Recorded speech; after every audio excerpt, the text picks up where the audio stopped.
Creamy chicken curry. Tara, lutuin natin yan, repa. Magpainit muna tayo ng kawali at lagyan natin ng mantika. Una natin gagawin mga repa, fried natin yung carrots at patatas. Hindi natin kailangan i-fried masyado yan mga repa. Pag okay na, set aside lang natin yan mga repa. Mamaya natin yan ilalagay pag malapit ng maluto yung chicken curry natin.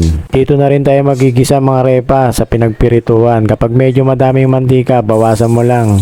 Tara, magisa na tayo. Lagay muna natin yung bawang at saka luya. Sunod ko na rin yung sibuyas. At pagka okay na, hawiin mo lang ng ganyan. Tsaka mo ilagay yung manok. Igisa natin mabuti yung manok mga repa. Lagyan natin ng asin. Baliktarin mo para pumantay yung luto. Yan. Tapos takpan mo lang repa. Hintayin natin mga ilang minuto. Pag okay na, lagyan na natin ng curry powder.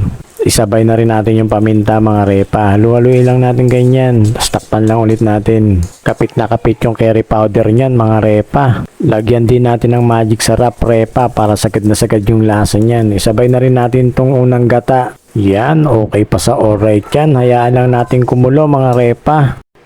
Kumukulo na Kapag medyo malapot, dagdagan mo ng pangalawang gata repa. Ilagay mo na rin yung carrots at patatas saka isang siling mahaba. Lagyan mo din ng suka para hindi agad mapanis repa. Pakuluin mo pa ng 1 minuto para kapit na kapit yung gata. Amoy pa lang ulam na. Tara, food trip na mga repa.